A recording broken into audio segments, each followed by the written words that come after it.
Hi friends, welcome to Sujatha pressure cooker. నేను మీ సుజాత. ఈరోజు అయితే మనం టేస్టీ ఇంకా హెల్దీ కుల్ఫీ రెసిపీని మీతో షేర్ చేసుకోబోతున్నానండి.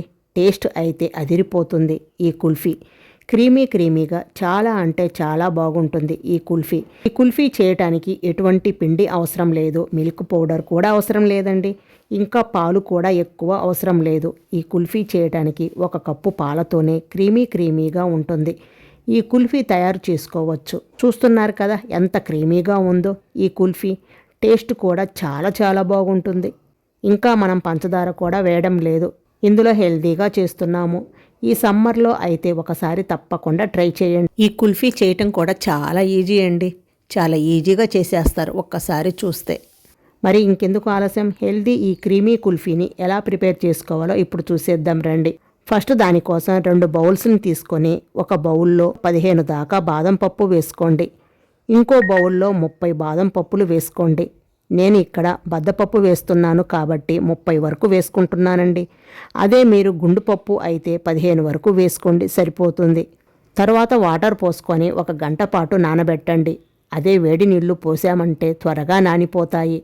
వాటర్ పోసుకొని 1 గంట పాటు నానబెట్టండి. మీరు మొత్తం ఒక బౌల్లోనైనా వేసుకోవచ్చు. నేను విడివిడిగా రెండిట్లో వేస్తున్నాను. మీరు అన్నీ కలిపి ఒక దాంట్లోనైనా వేసుకోవచ్చండి. గంట తర్వాత బాదం పప్పు తొక్క తీసేయండి. చూడండి, బాదం పప్పు తొక్క ఈజీగా వచ్చేసింది కదా, అంటే పప్పు బాగా నానిందన్నమాట. ఇలా తొక్క తీసేసి జీడిపప్పు ఉన్న గిన్నెలో వేసుకోండి. ఇలా మొత్తం బాదం పప్పు నుండి తొక్క తీసి పక్కన పెట్టేసుకోండి. ఇప్పుడు ఈ కుల్ఫీకి మెయిన్ ఇంగ్రీడియంట్ వచ్చేసి చిలకడ దుంప అండి. స్వీట్ పొటాటో అంటారు కదా. ఈ చిలకడ దుంపని చక్కగా ఉడికించుకోండి. బాగా మెత్తగా ఉడికించుకోవాలండి. ఇవి ఇక్కడ బాగా మెత్తగా ఉడికించుకున్నవి 1/2 కిలో ఉన్నవి, అంటే 250 గ్రాములు చిలకడ దుంపలను తీసుకున్నాను. ఈ చిలకడ దుంపలకున్న పైన ఉన్న తొక్క శుభ్రంగా వలిసేసుకోండి. తొక్క వలిసేసుకొని చిన్న ముక్కలుగా కట్ చేసి పెట్టుకోండి. ఇప్పుడు ఈ చిలకడ దుంపల ముక్కలన్నిటిని మిక్సీ జార్లో వేసుకొని ఇందులో మనం నానబెట్టుకున్న బాదం పప్పు, జీడిపప్పు ఉన్నవి కదా, నీళ్లు అన్నీ వంపేసుకొని అవి కూడా ఇందులో వేసేసుకోవాలి. అలాగే 1 కప్పు కాచి చల్లార్చిన పాలు మొత్తం ఒకేసారి పోయవద్దు. కొంచెం పోసుకుంటూ మధ్యలో పోసుకుంటూ గ్రైండ్ చేసుకోండి. నేనైతే కొంచెంగా మొత్తం పోసేసానండి. కాచి చల్లార్చిన పాలండి 1 కప్పు పోసుకొని చూడండి, క్రీమీగా అయ్యే అంతవరకు మధ్యలో ఆపుకుంటూ గ్రైండ్ చేసుకోవాలి. చూస్తున్నారు కదా, ఈ కన్సిస్టెన్సీ ఈ విధంగా క్రీమీగా అవ్వాలి. అదే మీకు కొంచెం గట్టిగా ఉందనుకోండి, మరి కొంచెం పాలు పోసుకొని మెత్తగా ఇలా క్రీమీగా వచ్చే అంతవరకు గ్రైండ్ చేసుకోండి. ఈ విధంగా అయ్యే అంతవరకు గ్రైండ్ చేసుకోవాలి. ఇప్పుడు ఇందులో నేనైతే 1/4 కప్పు తురిమిన బెల్లం వేస్తున్నాను. అంటే 1/2 కప్పు కంటే కొంచెం తక్కువ, అలాగే 1/2 కప్పు కన్నా కొంచెం ఎక్కువ బెల్లం వేసుకున్నాను. మంచి ఫ్లేవర్ కోసం 3-4 యాలకులు, పెద్దవి అయితే 3-4 వేసుకోండి. చిన్నవి కాబట్టి 5 వేస్తున్నాను నేను. మీరు తీసుకునే స్వీట్ పొటాటో బట్టి ఈ బెల్లం కొంచెం ఎక్కువ కానీ తక్కువ కానీ చూసి వేసుకోవచ్చు. గ్రైండ్ చేశాక స్వీట్ కొంచెం తక్కువ అనిపిస్తే మళ్ళీ కొంచెం వేసుకోవచ్చు. నేనైతే 1/3 కప్ వేశాను. చూడండి, మళ్ళీ బెల్లం వేశాక ఈ విధంగా క్రీమీగా ఉండేలా గ్రైండ్ చేసుకుంటే మనకి కుల్ఫీ బాగా టెక్చర్ బాగా వస్తుంది. అంతేనండి, కుల్ఫీ మిక్చర్ అయితే రెడీ అయిపోయింది. ఇది స్టవ్ పైన పెట్టాల్సిన అవసరం ఏమీ లేదండి. ఉడికించుకున్న చిలకడ దుంపలు ఉంటే స్టవ్తో అస్సలు పనేమీ లేదండి. చాలా ఈజీ ఈ కుల్ఫీ చేయటం. ఎవరైనా సరే చాలా ఈజీగా చేసేస్తారు.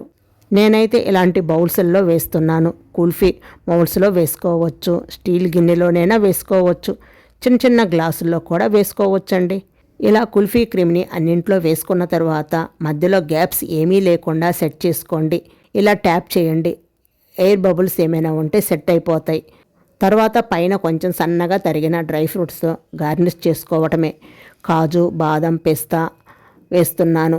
వీటికి మూతలు పెట్టి డీప్ ఫ్రిడ్జ్లో హై కూలింగ్లో 5-6 గంటల పాటు లేదా ఓవర్ నైట్ ఉంచేస్తే చక్కగా సెట్ అయిపోతుంది. నేను ఇక్కడ ఇలాంటి బౌల్స్లలో వేసుకుంటున్నాను. కుల్ఫీ బౌల్స్లో వేస్తున్నాను, గ్లాసుల్లో కూడా వేసి చూపిస్తున్నాను. చూడండి, వీటికి మూతలు పెట్టి డీప్ ఫ్రిడ్జ్లో హై కూలింగ్లో 5-6 గంటల పాటు లేదా ఓవర్ నైట్ ఉంచేస్తే చక్కగా సెట్ అయిపోతుంది. 6 గంటల తర్వాత ఫ్రిడ్జ్ నుండి తీసి చూపిస్తున్నాను. చూడండి ఎంత చక్కగా సెట్ అయిపోయిందో. అంతేనండి, చిలకడ దుంపల కుల్ఫీ అయితే రెడీ అయిపోయింది. టేస్ట్ అయితే అదిరిపోతుందండి. చాలా అంటే చాలా బాగుంటుంది. అస్సలు చెప్తే కానీ నమ్మరు ఇది చిలకడ దుంపలతో చేశారని. ఆ ఫ్లేవర్ ఎక్కడా తెలియదు. చాలా చాలా బాగుంటుంది. క్రీమీగా ఈ సమ్మర్లో పిల్లలకు ఏదైనా హెల్తీగా చల్లగా చేసి పెట్టాలి అనిపిస్తే తప్పకుండా ఈ కుల్ఫీని ట్రై చేయండి. ట్రై చేసి మీకు టేస్ట్ ఎలా అనిపించిందో కింద కామెంట్ రూపంలో తెలియచేయండి. వీడియో నచ్చినట్లయితే లైక్ చేయండి. మీ ఫ్రెండ్స్కి మీ ఫ్యామిలీ మెంబర్స్కి షేర్ చేయండి. మన ఛానల్ని ఫస్ట్ టైం చూస్తున్నట్లయితే సబ్స్క్రైబ్ కూడా చేసుకోండి. ఓకే ఫ్రెండ్స్, మరిన్ని టేస్టీ అండ్ సింపుల్ రెసిపీస్ కోసం సుజాత ప్రెషర్ కుక్కర్ని తప్పకుండా సబ్స్క్రైబ్ చేసుకోండి. Thank you for watching.